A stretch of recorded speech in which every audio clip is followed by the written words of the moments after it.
Eu queria começar por agradecer à Anabela Mota Ribeiro e ao André Teodósio o convite para estar aqui hoje. É uma honra enorme vir aqui falar de Camões, que é uma paixão enorme da minha vida, e falar a propósito do 5º centenário de Camões. Porque, de facto, a celebração do 5º centenário de Camões, que eu vou falar um bocadinho, e também especificamente sobre um tema que é a verdade biográfica e a verdade poética em Camões. Eu estou planeado para falar cerca de 50 minutos, portanto não desesperem, não pensem que eu vou falar eternamente. Sei, quando vem uma pessoa com papel na mão, pensa que vai ser uma coisa muito demorada, mas pediram-me para falar 60 e eu planeei 50, mas pode ser que dê para 55.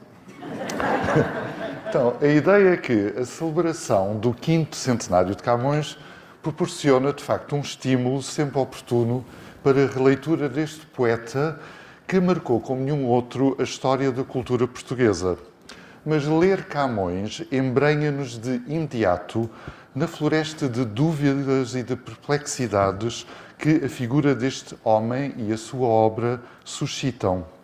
A genialidade de Camões não está em causa, pelo menos para mim, mas no que toca ao resto, somos confrontados na abordagem à pessoa e à obra de Camões com interrogações para as quais andamos à procura das respostas, e isto quase há 5 séculos. Não deixa de ser desconcertante pensarmos que sabemos a data exata, dia, mês, ano, do nascimento dos poetas romanos Virgílio e Horácio no século I a.C., mas não sabemos ao certo o ano em que Camões nasceu. Nós estamos a celebrar em 2024 e 2025 o 500º aniversário do nascimento do nosso poeta com base numa suposição feita no século XVII por Manuel de Faria e Sousa. Este Faria e Sousa foi um fidalgo minhoto que nasceu em finais do século XVI, já no período da monarquia dual, quando Portugal e Espanha tinham o mesmo rei. Faria e Sousa dedicou uma parte considerável das suas energias ao estudo de Camões e produziu comentários monumentais aos Lusíadas e às Rimas, comentários esses que ele escreveu em castelhano, não só porque passou a maior parte da sua vida em Espanha, mas também porque queria dar um alcance mais internacional ao nome de Camões. No comentário aos Lusíadas, que saiu em 1639, Camões já tinha morrido em 1580, Faria Sousa afirma que Camões nasceu em 1517. Mas no comentário às Rimas, publicado postumamente em 1685, Faria Sousa corrige a informação anterior, explicando que viu um documento datado de 1550, no qual se dizia que, nesse ano, Camões tinha 25 anos. Com base nesse documento, faria sentido pensar que Camões nasceu em 1525, mas Faria Sousa considerou mais provável, não explicando bem porquê, que o nascimento tenha ocorrido em 1524, e é com base nisso que celebramos, que se celebrou em 1924 o 4º centenário de Camões, e agora celebramos em 2024 o 5º centenário de Camões.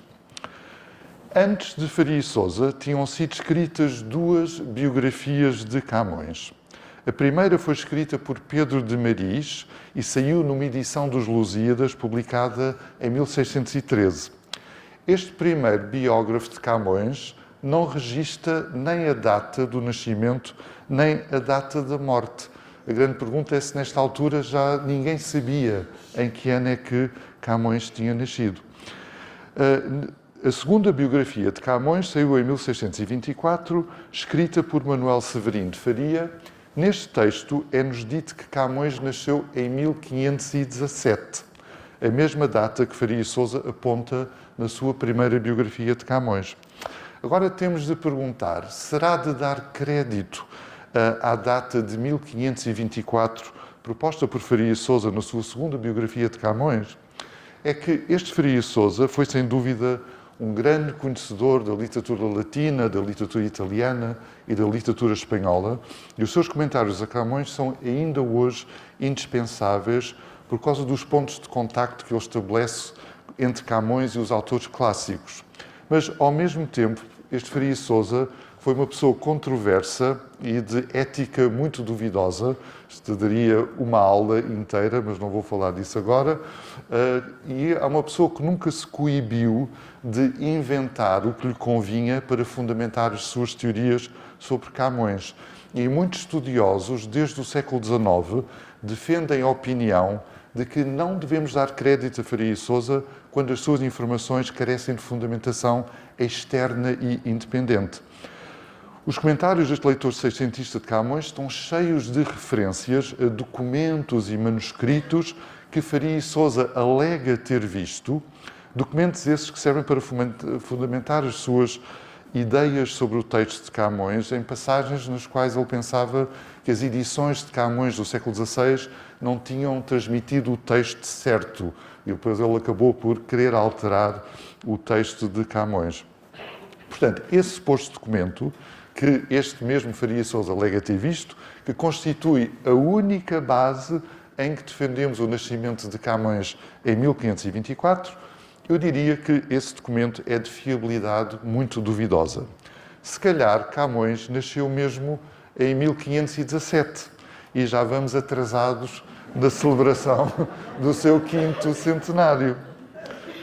Mas não há dúvida em relação à data da morte de Camões. A data 10 de junho de 1580, tem confirmação factual num documento conservado na Torre do Tombo que garante à mãe do poeta o pagamento da pensão de tença que Dom Sebastião tinha atribuído a Camões. Este documento é de 1582 e refere claramente a data da morte de Camões, 10 de junho de 1580. Outra data que é certa na vida de Camões é o ano da publicação dos Lusíadas, 1572. Se Camões nasceu em 1524, ele tinha, portanto, 48 anos quando saiu a sua obra-prima. Uma terceira data segura é a do embarque para a Índia, 1553, pois também existe um documento oficial na Torre do Tombo que registra a data da partida para a Índia. O poeta teria 29 anos quando foi para o Oriente. Quanto à data do regresso do Oriente a Lisboa, eu diria que é relativamente segura, 1569. A data é registada pelos primeiros 2 biógrafos de Camões, Pedro de Maris e Manuel Severino de Faria. Ora, esse tal documento na Torre do Tombo, que refere a data da partida para a Índia, é uma carta régia de perdão. Dom João III perdoa Camões pelo seu envolvimento numa briga perto do Rossio, em Lisboa, onde o empregado do rei foi ferido por Camões. O poeta foi preso na cadeia do Tronco, que ficava na Rua das Portas de Santo Antão, e de lá saiu para a Índia, vários meses depois, perdoado pelo rei.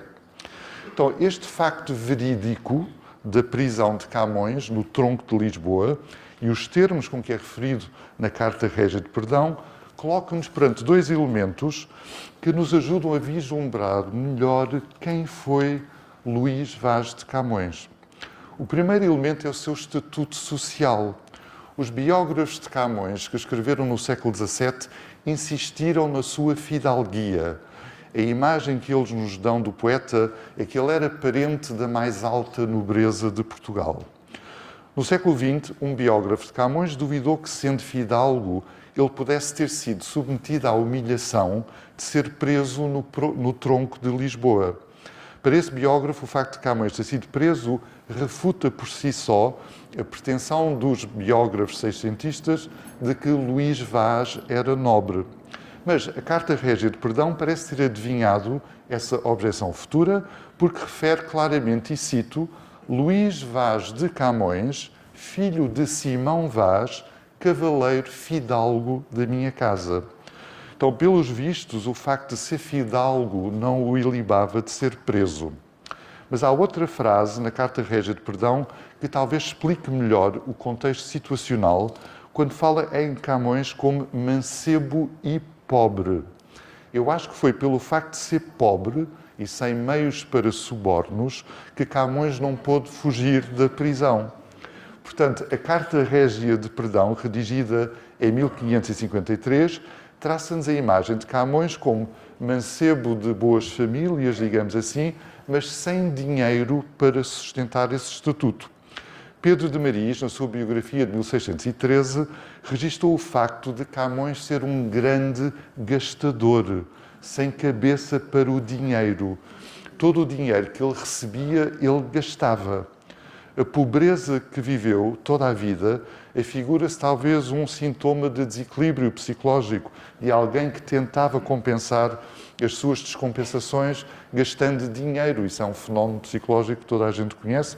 E, enfim, outro grande gênio que esteve nas mesmas circunstâncias foi Mozart, não é? O grande compositor austríaco que ganhou rios de dinheiro em toda a sua vida, mas estava sempre pobre e endividado, porque se ganhava 1000 florins, portanto, gastava 2000. A partir dessa mesma Carta Régia de Perdão, podemos extrair um segundo elemento que nos ajuda a compor o retrato de Camões.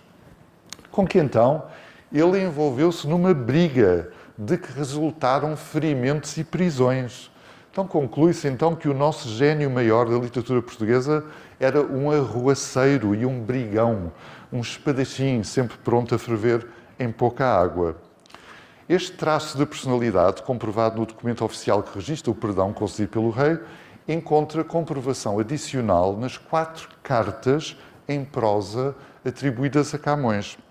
O horizonte de experiência que constitui o pano de fundo dessas cartas é de um homem que vive o seu cotidiano num ambiente de tabernas e, agora peço desculpa pela palavra, putas. E peço desculpa por usar esta palavra, mas é o próprio Camões, não é o Camões que conhecemos dos Lusíadas, que usa a própria palavra numa das suas cartas, juntamente com a expressão damas de aluguer, que é uma expressão muito clara relativamente a essa profissão. E utilizando uma outra expressão, que é menos clara, pelo menos a meu ver, que é ninfas de água doce. Portanto, é outra expressão quinhentista para prostituta. De tudo isto ressalta, então, a imagem de Camões como um jovem de classe fidalga, embora pobre, provavelmente por culpa própria, que procura o prazer da comida, da bebida e do sexo e que, com o ânimo talvez esquentado pelos copos, se envolve em brigas e arruaças. E vimos que uma dessas brigas teve consequências profundas na vida de Camões. Levou a que ele fosse preso e que fosse mandado com 29 anos de idade para o Oriente, de onde só haveria de regressar com 46 anos de idade. Então, os elementos que tenho estado a referir constituem aquilo que existe de factual sobre a biografia de Camões. Aqui não há nada de inventado, não há nenhuma especulação, são os factos. E como repararam, são elementos que não recorrem aos poemas de Camões. Porque se tentarmos reconstituir a vida e a personalidade de Camões a partir dos seus poemas, o que emerge é uma personagem, e estou a dizer de propósito, personagem muito diferente daquela que os factos verídicos permitem desenhar. A personagem que está ligada ao pronome eu, e por isso é que eu vou falar hoje de eu lírico, eu poético, portanto, aquele eu que está nos poemas de Camões, não é a de um brigão, nem a de um frequentador de prostitutas. O eu dos Lusíadas é um humanista, profundamente conhecedor da literatura clássica. Arroga-se o estatuto de grande vate, épico ao nível de Homero e de Virgílio, e também o estatuto de historiador sério, um historiógrafo especial capaz de transpor para decassílabos, em 8ª rima, a própria história de Portugal.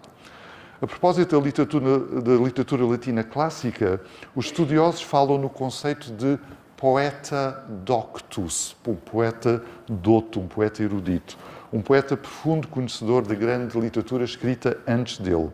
É um termo que assenta a Virgílio, a Horácio, a Ovídio. Séculos mais tarde, poetas italianos como Dante e Petrarca continuarão a escrever poesia que traduz o seu deslumbramento pelos grandes autores latinos. A Divina Comédia de Dante está tão umbilicalmente ligada a Virgílio que o poeta mantuano, nascido em Mantua, está dentro do poema, falando de viva voz. O poema de Dante é, ao mesmo tempo, prova e fruto da atenção apaixonada que o poeta de Florença dedicou ao seu antecessor de Mantua. Pode dizer-se o mesmo dos Lusíadas, poema em que Camões veste o manto do poeta doctus, o poeta erudito, compondo uma epopeia que é também, tal como a Divina Comédia, prova e fruto da sua leitura da Eneida. Dizer que os Lusíadas são um decalque genial da Eneida não diminui em nada o seu valor.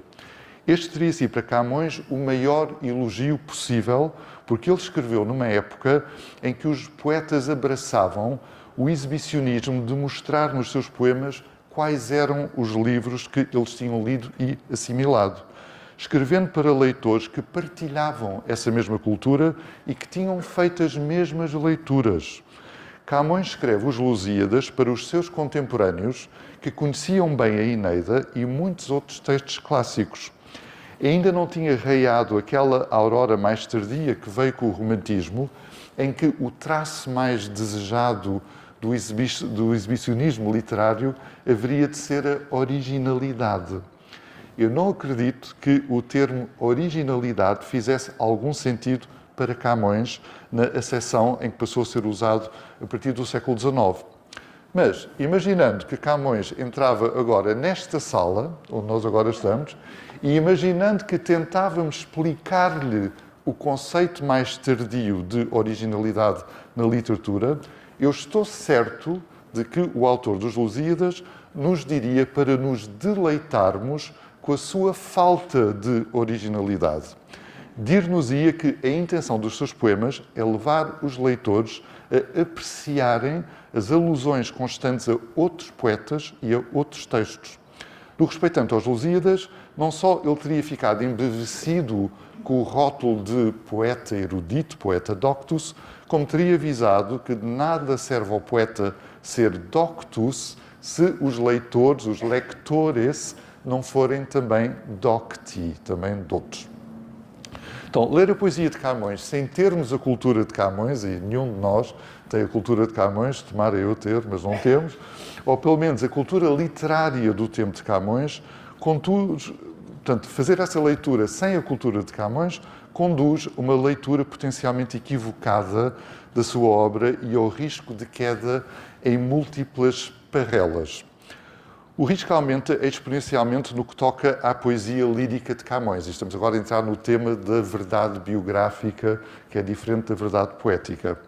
Por causa da feição aparentemente pessoal e íntima dos sonetos, por exemplo, o leitor ignorante da cultura literária do tempo de Camões, que é a cultura que Camões pressupõe da parte dos seus leitores, esse leitor ignorante sentir-se-á impelido a ler os versos de Camões como confissão íntima, como diário sentimental, como registro autobiográfico de experiências reais.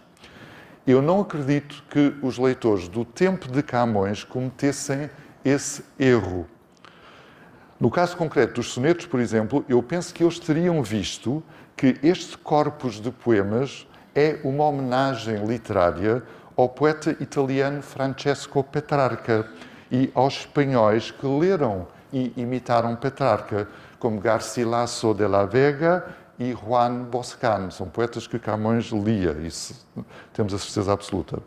O mesmo se aplica aos outros géneros líricos cultivados por Camões, canções, elegias, odes e éclogas, sendo que no caso das odes e das éclogas também temos de ter em conta a presença forte de Virgílio e de Horácio.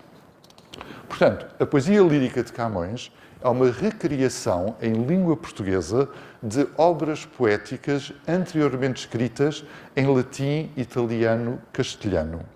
A originalidade reside na forma portuguesa que estas poéticas anteriores adquiriram nas mãos de Camões e graças ao gênio de Camões.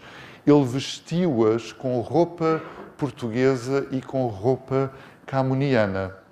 Quanto ao eu, emissor destes textos poéticos, ele é alguém que se exprime em português, mas sente em italiano, em espanhol, em latim. Os sentimentos de que a obra lírica de Camões está cheia são sentimentos literários e cerebrais. A sua origem não é emocional, é escrita. São sentimentos que derivam da leitura de textos escritos. O eu cronista destes sentimentos não é o homem Luís Vaz de Camões, o tal homem das tabernas e das prostitutas. O eu da poesia lírica de Camões é uma personagem modelada em Petrarca, em Garcilaso, em Horácio, em Ovídio. Não quer dizer com isto que não haja elementos autobiográficos na poesia lírica de Camões, mas temos de perceber que Camões nos dá a ver a sua autobiografia através de um filtro, o filtro das experiências de poetas anteriores que ele admirava. Assim, o relato da vida própria é inseparável da alusão poética à vida de outrem. Então, vamos ver agora um exemplo muito claro, que é numa das canções de Camões, que é a canção número 6, que começa com estes versos. Eu vou citar agora. Com força desusada, aquenta o fogo eterno uma ilha lá nas partes do Oriente, de estranhos habitada, aonde o duro inverno os campos reverdece alegremente. A lusitana gente, por armas sanguinosas, dela tem senhorio. Cercada está de um rio de marítimas águas saudosas. Das ervas que aqui nascem, os gados juntamente e os olhos pascem. Ainda que a identificação desta ilha seja controversa, portanto, já desde o século XVII os estudiosos tentam adivinhar, mas que ilha é esta no Oriente, não está em dúvida que Camões tenha estado no Oriente. Por isso, quem lê este poema pode sentir-se tentado a partir do princípio de que se trata de um documento autobiográfico. O poeta está, aparentemente, numa ilha do Oriente, a descrever a realidade que vê à sua volta e registra, aparentemente, a realidade dos seus sentimentos. Mas mesmo que haja um fundamento autobiográfico, Camões esteve, de facto, no Oriente, a leitura biográfica seria aqui ingênua, para não dizer ignorante. Porque neste poema sobre a ilha no Oriente, Camões está a apropriar-se das palavras de Garcilaso, na sua terceira canção, em que ele fala da ilha no Danúbio, para onde o imperador Carlos V o desterrou. A experiência que Camões relata na sua canção 6 é uma adaptação encenada da experiência relatada por Garcilaso.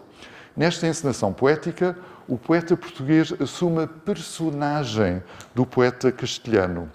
É como se Camões, a milhares de quilómetros do Danúbio, olhasse para a realidade oriental que tem diante dos olhos e olhasse para essa realidade com os olhos de Garcilaso, incorporando o seu próprio eu, o eu daqueles poetas que ele admirava e que gostavam de se representar como exilados.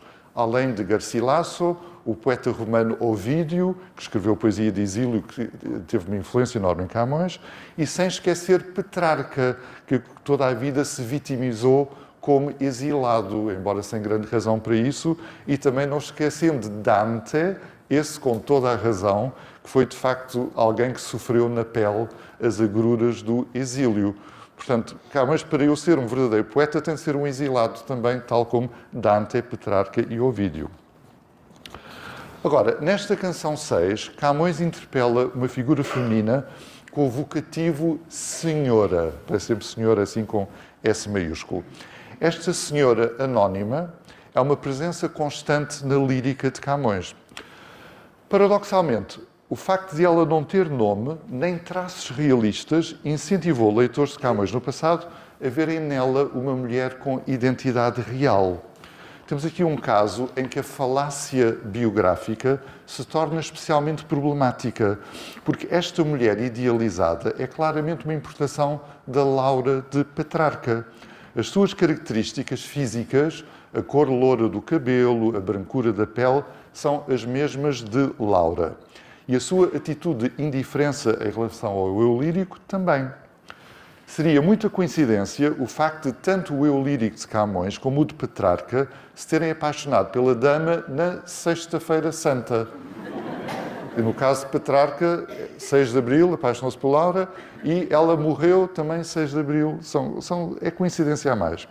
O vocabulário com que esta mulher idealizada é referida na lírica também imita Petrarca. Geralmente expressivo é o termo fera, que tanto Petrarca como Camões aplicam à mulher amada. Outras palavras que Petrarca associa a Laura são também associadas por Camões à dama que ele diz amar. Por exemplo, inimiga, angélica. Faz parte da história poética de Petrarca com Laura, como já for o caso na história de Dante com Beatrice, o facto de Laura morrer. Há toda uma série de poemas que Petrarca escreve sobre a sua reação destroçada à morte de Laura.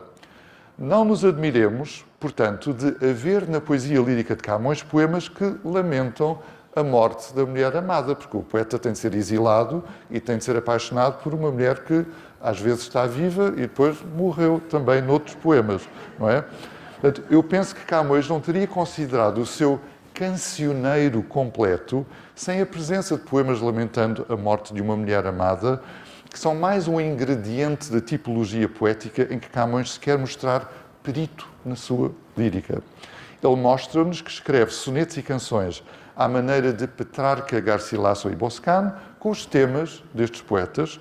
Mostra-nos que escreve odes à maneira de Horácio, Tasso e Garcilaso e escreve éclogas em que vai buscar as mesmas inspirações, acrescentando o tempero napolitano de dois poetas associados a Nápoles, Virgílio, no século I a.C., e Sannazaro, que viveu em Nápoles, escreveu um livro chamado Arcádia, foi publicado em Nápoles em 1504 e que teve uma grande influência nas éclogas de Camões.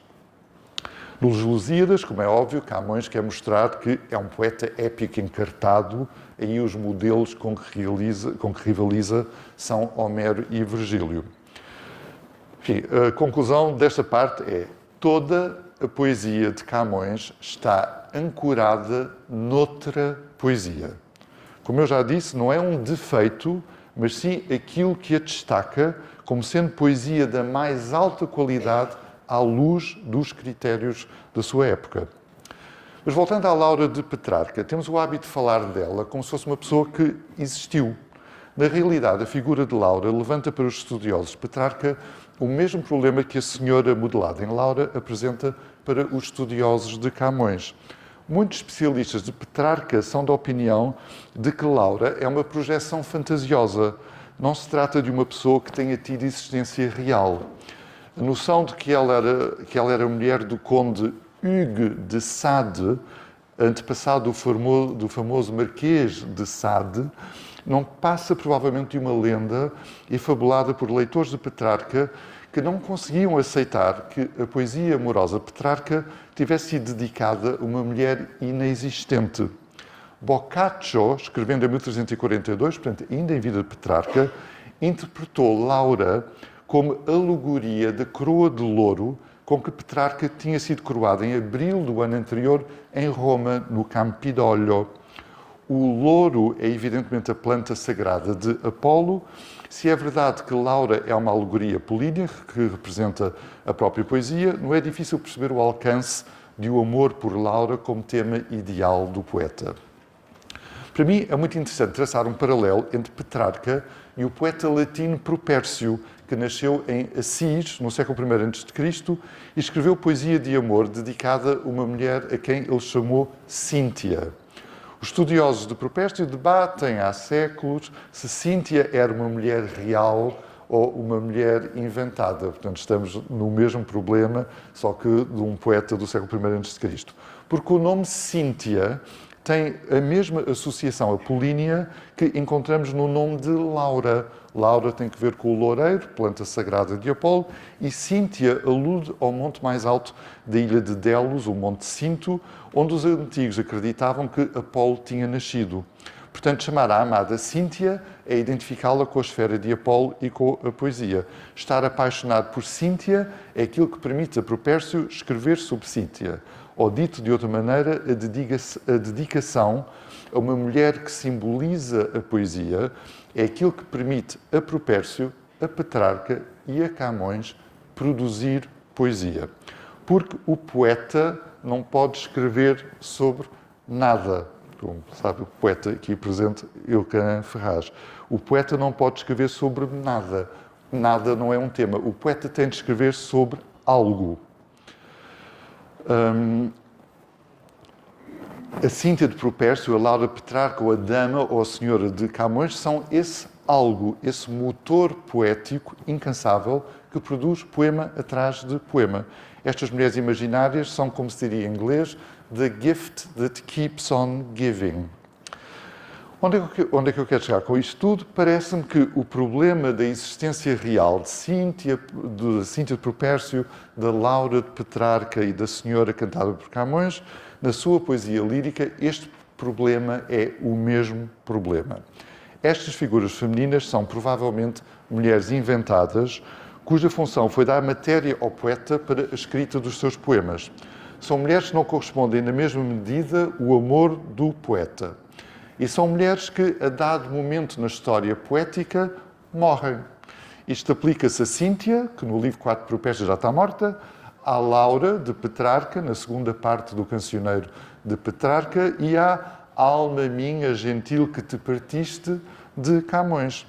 Nos três casos, leitores mais tardios quiseram identificá-las com mulheres reais, porque não cabia na cabeça desses leitores tardios que se pudesse escrever tão apaixonadamente sobre mulheres inventadas. Mas eu acho que Petrarca intuiu o que Propércio quis com Cíntia e acho que Camões intuiu o que Petrarca quis com Laura. Cabe-nos a nós, neste contexto, entender o que Camões quis com as amadas cantadas na sua poesia lírica. Então, nas 10 canções camonianas que foram publicadas no século XVI, a mulher idolatrada é referida como dama, como senhora e como fera. Terminologia petrarquista, como sabemos. Não lhe é dado um nome, como Cíntia ou Laura. No corpus de sonetos camonianos também encontramos poemas em que a amada é simplesmente senhora ou então dama. Por exemplo, o soneto que começa pé do desejo dama que vos veja. Não é pé do desejo Laura, não é pé do desejo Cíntia, pé do desejo dama que vos veja. Há, no entanto, poemas em que a amada tem um nome. Temos a Natércia, do soneto 77, que, por quem está apaixonado, um poeta, um pastor chamado Liso. Ora, Liso parece um anagrama de Luís. Assim, será que Natércia é um anagrama de Catarina, como alguns intérpretes já pensaram desde o século XVII? Mas no século passado, José Hermano Saraiva não concordou com esta interpretação. Para ele, Natércia, pensando em tertia, em latim, era uma mulher que seria a terceira criança a nascer numa família. Não era Catarina, mas era a terceira criança que ele identificou com uma mulher chamada Joana. Então já temos aqui duas teorias para Natércia, incompatíveis uma com a outra. Outro nome que aparece nos sonetos de Camões é Dinamene. Dinamene é o nome de uma Nereide, na Ilíada, de Homero, e é o nome de uma ninfa do Tejo, na Écloga 3 de Garcilaso. Então, a despeito do nome grego de Dinamene e da hispanização, do que foi alvo por Garcilaso, vários estudiosos de Camões acharam, se calhar ainda acham, que a Dinamene de Camões era uma jovem chinesa que se teria afogado quando o navio em que Camões viajava com ela para a Índia, vindo de Macau, naufragou na foz do rio Mekong, na Camboja. Para José Hermano Saraiva, novamente, esta Dinamene não era nenhuma chinesa, mas era novamente a mesma Joana, que ele pensou descortinar no nome Natércia. Então, Natércia era Joana, porque Joana era a terceira filha, Natértia. E para ele, o nome Dinamene, portanto, Dina, representava as palavras Dona Ioana, portanto, não podia ser Joana, Ioana de Andrade. Bom, eu penso que esta abordagem pseudobiográfica à poesia lírica de Camões carece de validade por duas razões. A primeira é que não existe uma base objetiva que nos permita confirmar ou refutar estas teorias. É por isso que a tal dama, ou senhora da poesia lírica de Camões, já pôde ser identificada por diferentes estudiosos com várias mulheres que viveram na época de Camões, sem que uma teoria tenha conseguido prevalecer sobre a outra. Porquê? Porque a poesia de Camões está escrita de modo a impedir a identificação real da mulher. Provavelmente porque não se trata de uma mulher real. A segunda razão pela qual eu desconfio das leituras pseudobiográficas da poesia lírica de Camões é que essa abordagem só é possível se Camões for lido numa bolha artificial em que só existe a poesia de Camões. A partir do momento em que começamos a ler a poesia estrangeira que Camões claramente leu, porque ele a cita, começamos a pôr em dúvida que afirmações camonianas íntimas, que afinal reproduzem afirmações íntimas de outros poetas, possam ser a expressão factual da autobiografia de Camões. Eu não quero dizer com isto que não possa haver elementos generalistas que se referem a coisas que aconteceram de facto na vida de Camões, do nosso Luís, como vimos a propósito da canção em que Camões declara estar naquela ilha oriental. Mas não devemos confundir estes elementos vagos de autobiografia nas canções, enfim, tão vagos, nem nos é dito qual é a ilha no Oriente, não é? Não devemos confundir isto com autobiografia em sentido próprio. Mas há quem tenha visto esta canção 10ª, a autobiografia de Camões, porque é um poema aparentemente confessional em que o poeta parece contar, sempre em linguagem vaga, a história da sua vida. Mas se treinarmos os nossos ouvidos para ouvirmos na canção 10 as vozes dos poetas que Camões convoca e reproduz em jeito de ventriloquismo, eu penso que este conceito é dos mais importantes para entendermos a poesia lírica de Camões, ventriloquismo, ficamos muito menos certos da autobiografia, mas bastante convencidos do estatuto deste texto como homenagem aos poetas em que Camões se inspirou. Então, vou falar agora um bocadinho desta canção 10ª, o tempo está a voar. É uma canção que se inspira em Petrarca e também em Garcilaso. É a mais longa das canções de Camões e o nosso ponto de entrada nesta canção, muito rapidamente, vai ser o fim da canção, antes de falar no princípio. Eu vou ler o final da canção número 10, em que Camões diz: não mais canção, não mais, que irei falando sem o sentir 1000 anos. E se acaso te culparem de larga e pesada, não pode ser, lhe diz, limitada a água do mar em tão pequeno vaso, nem eu delicadezas vou cantando com o gosto do louvor, mas explicando puras verdades já por mim passadas. Oxalá foram fábulas sonhadas. Portanto, neste final desta canção, temos aparentemente a declaração de que tudo o que Camões está a dizer são puras verdades. Mas, ao mesmo tempo, ele está a dizer isso utilizando a expressão de que a canção é muito larga, em que está claramente a citar uma canção de Boscan, de um poeta espanhol, que diz a mesma coisa. Portanto, ele está a dizer que isto é tudo verdade, mas está ventriloquiamente a usar as palavras de Boscan. Isto leva-nos a pensar que é um poema que se encena como confissão autobiográfica, mas na realidade é uma homenagem poética. Já vamos voltar a essa questão das puras verdades, mas vamos só ver o início da canção. Esta canção 10ª começa com estes versos, tem a palavra secretário, que na acessão quinhentista era uma pessoa a quem se confidenciavam segredos. E começa com os versos: vinde cá, meu tão certo secretário, dos queixumes que sempre ando fazendo, papel com que a pena desafogo. As 100 razões, digamos, que vivendo me faz inexorável e contrário destino, surdo a lágrimas e a rogo. Deitemos água pouca e muito fogo, acenda-se com gritos um tormento, que a todas as memórias seja estranho. Digamos mal tamanho adeus ao mundo, à gente e enfim ao vento, a quem já muitas vezes o contei, tanto de balde como o conto agora. Mas já que para errores fui nascido, vir a ser este um deles não duvido. Que pois já de acertar estou tão fora, não me culpem também se nisto errei. Se quer este refúgio só terei, falar e errar livremente sem culpa. Falar e errar sem culpa livremente, é o que Camões escreve. Portanto, o início da canção, atenção que isto vai estar cheio de erros. No final da canção, isto é tudo puras verdades. Então, esta situação de um poema pretensamente autobiográfico começa por chamar a atenção para os erros, mas que termina a dizer que é tudo verdade, obriga-nos a pensar, de facto, naquilo que Camões entende por verdade na sua poesia, justamente em contextos análogos a este. Não sabemos em que fase da sua vida Camões escreveu esta canção 10ª.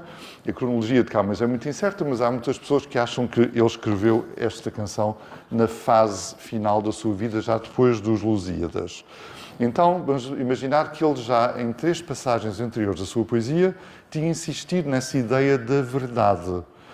Há um soneto, que é o primeiro soneto, normalmente, das edições de Camões, em que ele diz que ó vós que amor obriga a ser sujeitos a diversas vontades, quando lerdes num breve livro casos tão diversos, verdades puras são e não defeitos. Há um outro soneto em que Camões diz também: não falo senão verdades puras que me ensinou a viva experiência. Isto é um soneto que é fascinante a muitos níveis, que é uma prova viva da ambiguidade que Camões cultiva tão obsessivamente, da qual resulta a possibilidade de leituras contraditórias. No século XVII percebeu-se que este soneto parece dar conta do relacionamento sentimental de Camões com uma mulher de condição social ou superior ou inferior. Portanto, das duas, uma. E aqui já temos ambiguidade para dar e vender.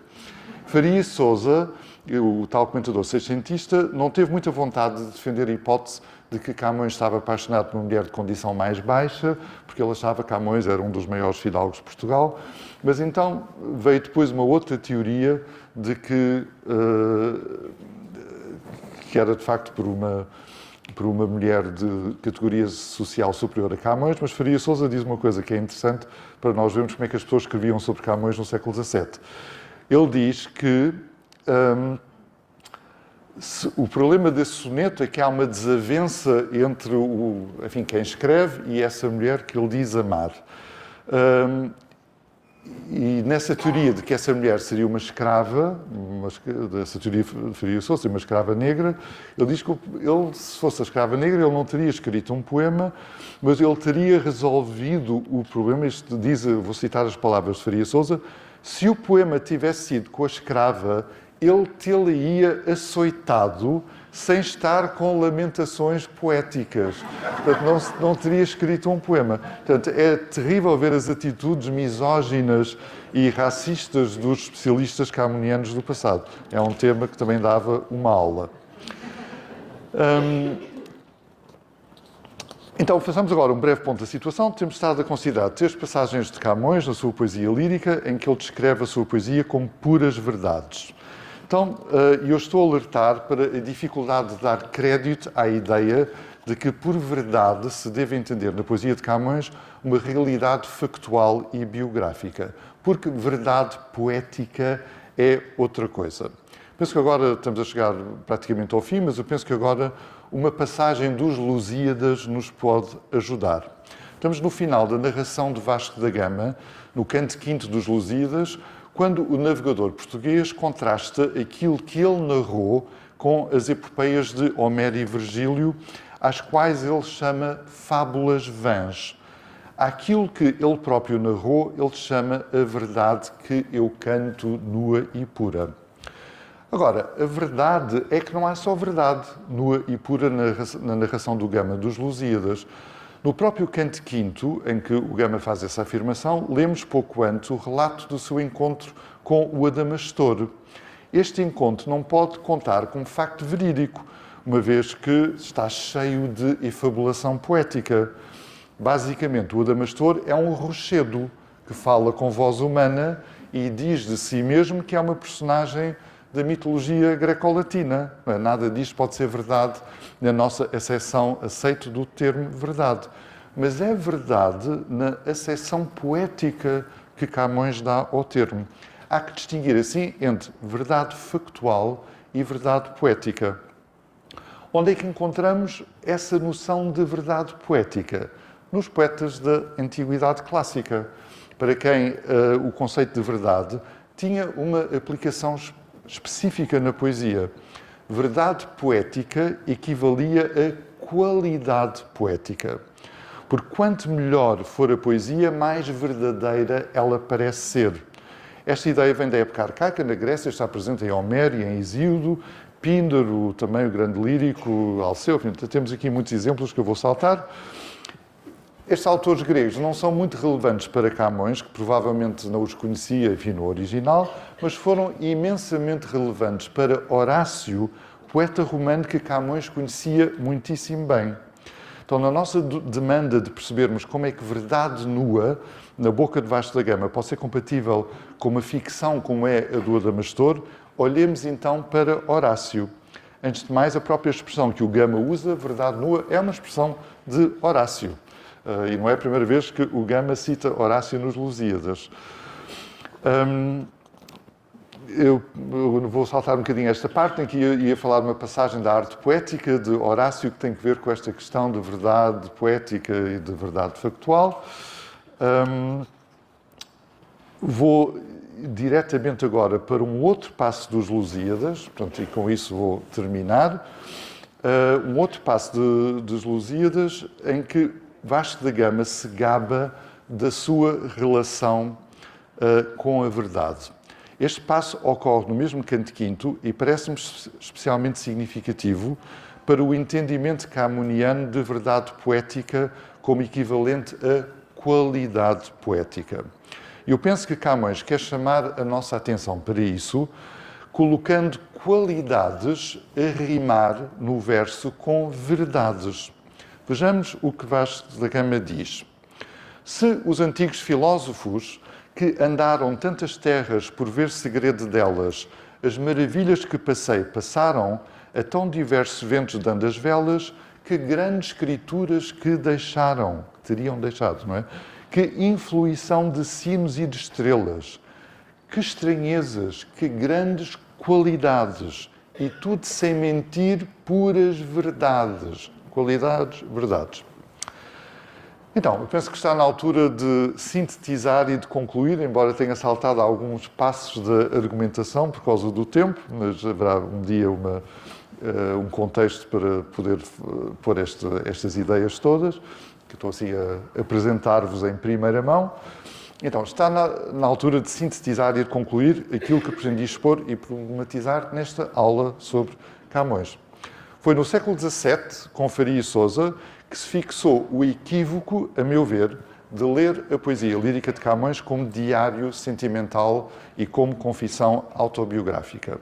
Essa maneira de ler Camões continuou no século XIX, com o Visconde de Romanha, depois no século XX com Teófilo Braga e José Maria Rodrigues, culminando com outros autores no século XX, não vou agora dizer os nomes deles. Estes estudiosos chegaram a conclusões diferentes sobre a identidade da senhora amada por Camões. Para Faria e Sousa era Dona Catarina de Ataíde, para Teófilo Braga era Dona Francisca de Aragão, para José Maria Rodrigues era a Infanta Dona Maria, para José Hermano Saraiva era a Dona Violante de Andrade. Todos estes estudiosos acusaram os seus antecessores de falta de objetividade, portanto, incorrendo eles próprios na mesma falta de objetividade. Porque, na realidade, Camões arquitetou a sua poesia de tal forma que é impossível identificar a mulher que ele canta, porque essa mulher é, essencialmente, uma construção literária inspirada em Petrarca.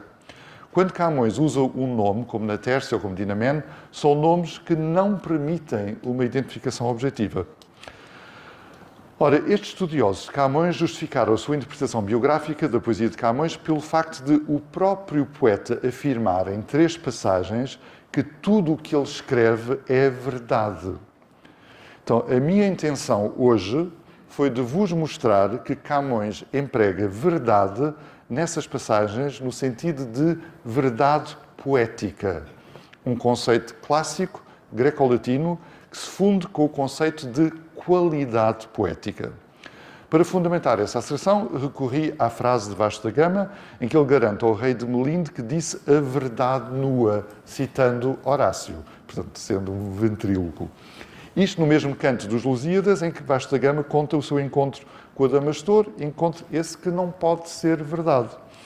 Assim, quando o Gama diz que a marca do seu discurso é a verdade, devemos entender isso à maneira greco-latina. A marca do seu discurso é a qualidade. Por isso, na sua poesia lírica, Camões pode chamar verdades às suas supostas confissões. Não são verdades factuais, mas sim verdades poéticas. São verdades que têm um pouco o estatuto do rei Dom João I nos Lusíadas. Dom João I era filho ilegítimo de Dom Pedro I, Cru, e de uma tal Teresa Lourenço. O nome é engraçado, eu gosto do nome Lourenço. Teresa Lourenço. Ele era filho ilegítimo de Dom Pedro, mas veio a ser rei de Portugal. E Camões diz de Dom João I que ele era, e cito, de Pedro único herdeiro, ainda que bastardo verdadeiro. Reparem na contradição de termos, no modo como Camões concilia esta contradição. Dom João I era ao mesmo tempo herdeiro, espúrio e verdadeiro. Resumindo e concluindo, só podemos entender as confissões aparentemente autobiográficas de Camões se entrarmos no seu jogo de aceitar que amores inventados podem, à sua maneira, ser verdadeiros. Muito obrigado pela vossa atenção.